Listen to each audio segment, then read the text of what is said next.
excited to share with you the project that we're going to be working on for the next 2 weeks, maybe 3. We'll see how soon I can get this all put together. But today will be pattern making. I'm finally starting the Tasha coat. Looks like this. It is the Marion Martin pattern from the 1950s. I will link below where I got it. It is a PDF. Somebody has the old pattern, digitally scanned it in, and you can print it out and make it at home. However, instead of printing it out or projecting it from my projector, I wanted to try something new. So let me show you what I did. I found a company where you can send your, you just link it to it and they print the whole pattern off for you. It's a very easy service. I want to say it was about $2.50 a page. I will find here, let me find my paperwork. There are multiple companies out there. This one is called patternprintingcompany.com. On their website, easy to use. It's $2.75 a page. I did 3 whole patterns. It cost me, with shipping and everything, $31.80. You have to decide if it's worth the cost to you. The cheapest is if you can download your PDF and project it. That's the super cheapest way. Next cheapest is probably printing at home, though a lot more time consuming.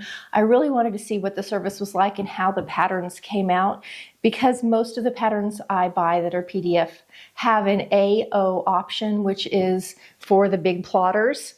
If you have your own plotter, you're in good shape. But it was pretty easy. I thought about trying to go to like Staples or somewhere like that to do it, and found that it was sort of a little difficult to use their service. This was very easy. So I'm going to put their information below. There are other companies that do it too. This is just the one that I tried. I did 3 patterns, and let's see how many pages there were. 8 pages. So it was $22 before shipping. Shipping was actually kind of expensive. It was almost $10 to ship it.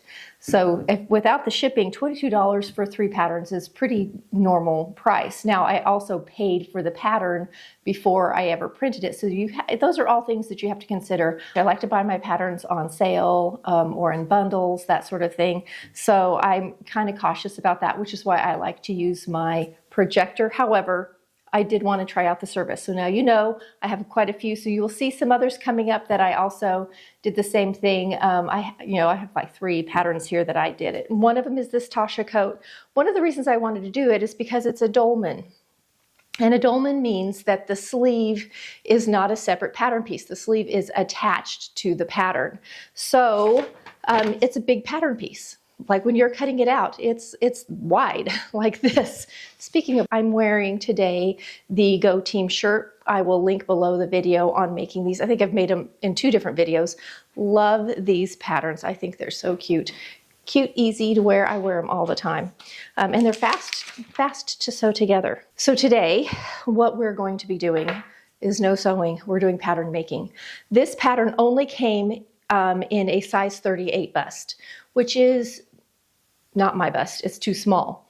I need to add at least 4 inches, and that's all pretty much in the front for bust line, but I'm even fuller in the hip. Now this is a slightly A-line or swing coat, and it's on the shorter side. It doesn't go all the way to my fullest hip in length.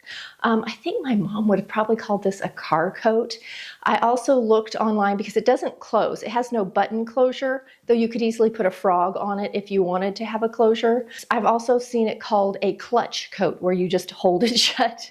It has a fold back cuff as an option, and so I'm going to be altering for a full bust in a dolman pattern. So that's what we're going to do today. And then I'm also going to alter the back just slightly. I'm just going to do a slash and spread and swing it a little bit in the back to give me a little bit of fullness for the hip. If you have not seen the fabric, I did this was a long time ago. Let me grab my fabric. In a haul, when I went to the Oklahoma City fabric market, this was a fabric that I bought. It is not super heavy weight, but it's a beautiful wool. It appears to be knitted. It has a little bit of stretch to it. It's just lovely. The hand and drape is amazing. It would make so many things, including nice pants. I'm gonna make this coat out of it. I also have just a pale pink sort of a rosy pink that I'm going to line it with. And then I picked up, and I hope it shows in the camera well, this is just a piece of velvet, and I want to do a cuff, the fold back cuff. It's technically the facing of the sleeve, but it folds up and makes a cuff if you want it to. So I'm going to have a velvet cuff, and then I'm going to also do the inside facings in this velvet. So it'll have velvet touching the neck, the back of the neck, and down the front on the inside. And when it swings open, you'll see peaks of velvet along with the velvet cuff. So these are my fabrics. I have the lining over there and the interfacing. This will be next week. So excited to sew with this. I know I have plenty of fabric, and I'm hoping to have enough. I have some hat patterns I'd like to try, and I'm thinking this would be amazing for a hat pattern too. So we'll see that. That may be coming. Here's my interfacing down here. Let's get to working on the pattern. So let me show you, I'm currently copying the back of my pattern, but let me just show you a close-up of how the pattern looks that came from the company that I printed out. So you can see it looks great. Nice big sheets of paper. This one, here's our test square, our 4x4 test square, but you can see how big the sheets are. Lovely. And if it comes multi-sized, you're in really good shape. If you have to do a lot of altering like I do, this will be my original. I won't cut it apart. I'm going to trace off, do the alterations, trace again to have my final pattern piece. So that's where we're going to start. Here is my back I'm currently tracing. I have my back traced, and I have just made a couple little markings out here on the actual pattern, and I've transferred them to my copy that I'm doing the alteration on so that I can make sure I don't get things too far off. And all I'm going to do, because this is the back, I'm going to just do a little slash and spread. I've marked my seam allowance up here. It is 1/2 inch seam allowance for this pattern. I will be drawing my line. I'm going to actually get a longer ruler here. Here we go. I'm going to just draw a line, and it can be straight with the back, it can be at a slight angle. The thing I don't want to do is mess with my grain line, so I'm actually going to go beyond the grain line. I'm going up into the neck and kind of down into the hemline. I want to go center of the neck to the center of the hemline. That's what I'm thinking. And my line stops up here. So my line stops right here. This is where it stops. I get my tape, and I'm going to put a tape on that. So this is where my slash and spread is going to be. And I'm going to cut up this entire line to this point, and I'm going to cut down to this point. So there's going to be a little tiny hinge right there. All right, so I have cut it. So you can see there's a tiny little hinge right here. And now I can swing out. I've left the original below just to make it easy for you to see the change. I can swing out. I'm going to swing this out, and when I swing, you can see how this is adding in the hip. You can also see how this is moving up here, and it's overlapping a little bit in the neckline. Now, I will have to make a new little back facing piece because this is going to be wider here in this neck, right along this area. It gives me a little more space across the shoulder. I don't need a lot, but I need a little bit. I'm really more concerned back here. I like the swing coat look. I like the slightly A-line, so I'm fine with adding a little extra. And you can see how it doesn't take much swinging. I've added a little bit up here, but not a lot. But by the time you get to the hip, you can see I've added quite a few inches. So down here, just how I have this, it has added down at the lower hip 2 inches, which would be 4 inches total. And what I'll do is I'll slide paper behind that and tape it down. Then I will come back and true up the sleeve. So I have these little markings so I can move my sleeve back over and fix and trace that sleeve so it's all trued up. So this is where I'm going to leave it. I'm going to set my phone right here so this doesn't move. And I'm going to slide some paper below, tape it down, and start truing up my pattern. So I have got my pattern all together now. I've got the sleeve added, I've transferred all of my markings, and I'm going to just come up and retrace this top little facing piece. I'm going to trace over how I've done it, and then I'll take it to the actual facing piece to make sure I have the right length. I'm going to give myself some extra paper here just for that. And you can see I have 2 different sizes of paper. I have a narrow one and a wide one, and they're slightly different, but they tape together just fine. And I like that because like on this sleeve, it was the perfect width to just add the sleeve without wasting a lot of my wider paper. So I tend to go back and forth between my two sizes. I'm going to transfer these two. This is a vintage pattern, and if you've used really old patterns, the tissue paper often didn't have any markings on it. It just had like holes and little, like where the notches or that sort of thing would be. And then you could powder, use your chalk there, and then use that to cut out. It was totally different beast than they are today. Some of you will know about that. So here's my back ready to go. And I'm going to find, let me get this out of the way, this back facing, it looks like a princess, a little mini princess seam, and make sure I get the right length.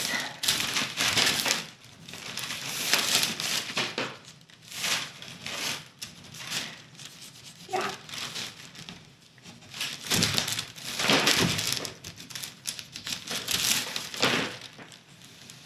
And here you can see this is the original, this is the difference, so there's a little over almost 3/8 of an inch difference between the two.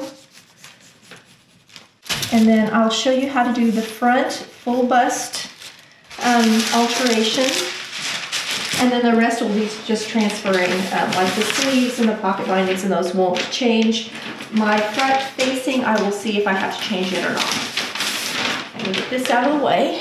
Here is my front. Now I have transferred all of my markings, my grain line, everything, so that when I go to true this up later, I'm good. You can see here's my hemline. This is where my facing would be. It has a big shoulder dart. It's a little confusing because it has these lines here, and it also has the markings for the dart. I think this is for facing, but I'm not sure. And in the directions are pretty scant. I will just tell you, this is for pocket. This is my dart. Now, normally when you do a full bust, you move all of your ease, and when you do it through a side dart. Because we have a shoulder dart, I'm going to use that as part of my manipulation. I have right here my bust point. If you've not done alterations like this before, bust point is super important, and bust point is the distance from the shoulder to your fullest bust right at the point. It's your nipple. I'll just be graphic for a minute. That's your nipple right there. And it matters if you change bras because your bust level can change. I also know how deep it needs to be. So you can see this is my bust point and this is the front of my jacket. It's pretty close. Like there's definitely not enough room. I need to open this up and give myself some more room in here. Here's the cute little pocket area. I'm excited to do a welt pocket. I've written over here my bust point information and my seam allowance and how long the jacket is and that sort of thing.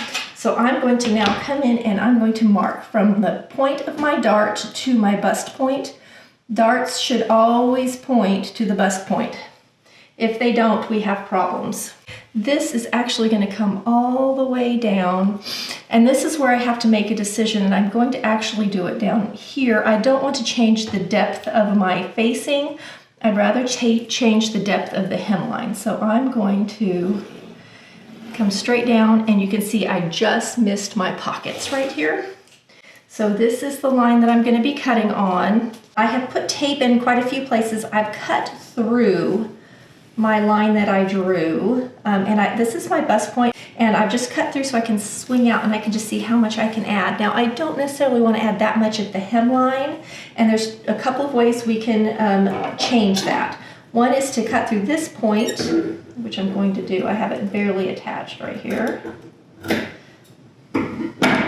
So if I cut through that point, see I've got it hinged at the sleeve area. You can see how I can swing this out here. So I'm adding fullness here, then I can pull this back in. Now I want you to notice at the hemline down here, you can see this is the original hemline, and it's shortened this hemline. I don't need it to be shorter. One of the things when you have a full bust is you actually need length. You have more bust to go across. So this does not add a lot across, but then I would have to come back and I would have to true up this hemline and make sure I have plenty of length at the bottom. So this is definitely one option.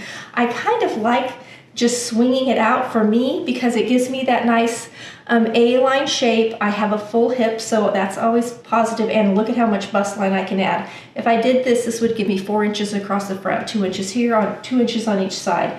I'm tempted to just do this alteration. You can see here's my little hinge in the dart. My dart would stay the same because my dart does point to my bust point, but I've added this extra fullness across the front. I have not changed my pocket area, not changed my grain line, and then I would just have to true up my hem down here at the bottom. So I am considering doing just this only for the hemline. The other thing I could do is I could reattach this hem and cut it here and open it. That really changes this dolman sleeve, and I'm gonna have a lot of truing up to do in the dolman sleeve, and I really don't want to do that. So I think I'm going to do this. I'm going to just barely top, I don't wanna add, if you look down here, I'm adding about 6 inches in the front hemline, and I've also added in the back. So I don't necessarily want to add more than that. So I'm gonna swing this in a little bit. I'm gonna tape it down. And then I'm going to true up my hem down here. So here's the bottom of my dart. So I have not moved or changed my dart. And I'm going to slide paper in here and tape it all down, and I will start truing up everything, and then I'll come back and add my sleeve back on. I have my little markings to go to my original sleeve so that I don't get that off. And because of how I did this, my front facing stays the same. I don't have to change that at all. I'm going to slide this in underneath.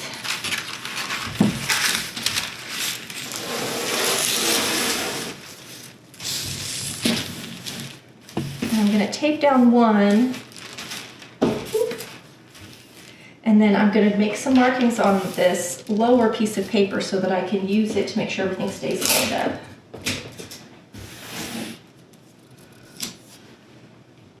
So over here I have overlapped just about 1/2 inch at the bottom of my dart.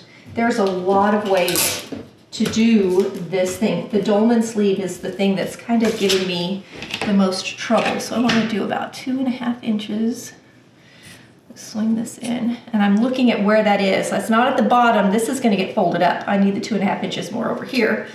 You could also reshape that side piece a little bit if you wanted to, because it's real straight, and I'm not straight on the side, but that is the design of that A-line. So you will be changing the way the coat lays on the side if you change your side seam, which you may need to do, because this is, you know, when you start altering your patterns, you're custom making your patterns. And so it becomes size and shape for you. So now here's my hem down here. And you can see how off it is. And I don't want it to go like that. I want it to even that out a little bit. But I don't want to change the side seam because this attaches to the other side seam and we don't want a lot of change there. Draw my line first just so I can see where I'm at. I am going all the way out to this side and to this front. I'm going to redraw this line. So now you can see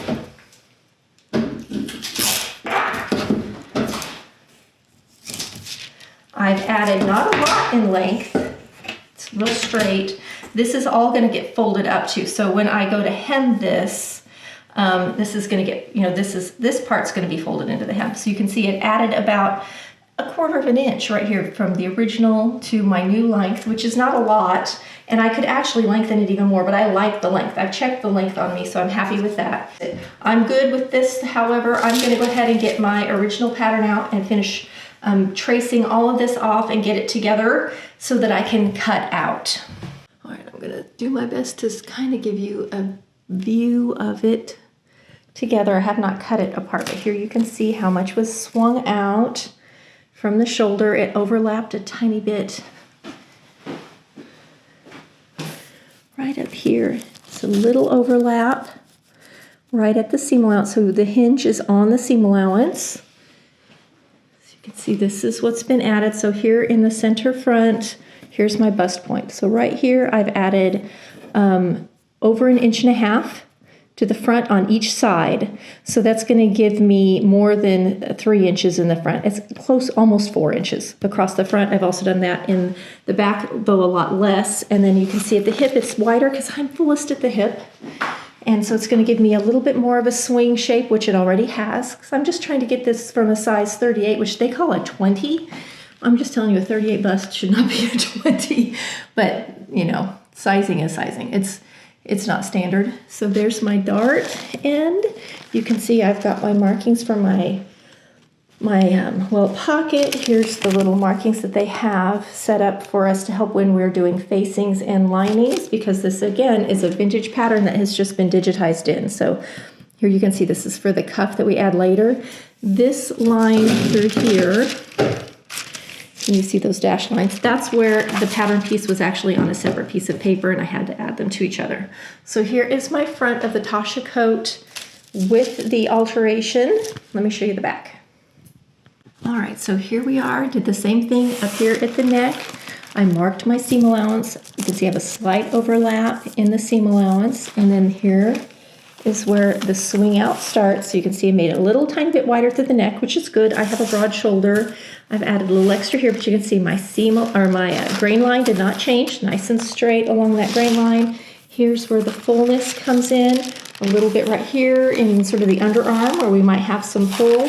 It gets a little extra when we come out to the hip. This added 4 inches to the hemline in the back, and I did about the same in the front. So I gave myself 8 inches in the hem and about 6 inches across the bust line with this very easy alteration. Here's my sleeve. Here's the little markings to add the cuff later, which I'm going to do in the velvet.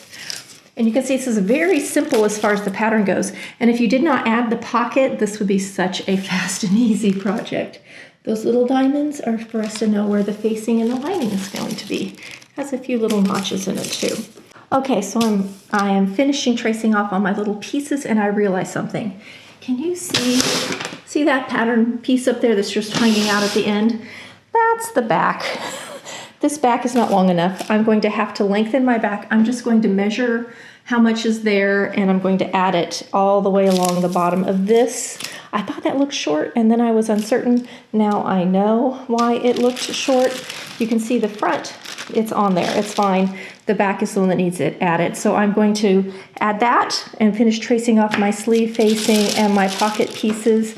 As I'm doing this, I'm thinking about that welt pocket, and if I want to make it, do I want to do the little welt? They used to call them lips. Little welt pieces. Do I want to do that in velvet, or do I want to do that in my beautiful wool? Ooh, there are things to think about. That's next week's problem. So I measured the pattern piece. It was 2 1/8.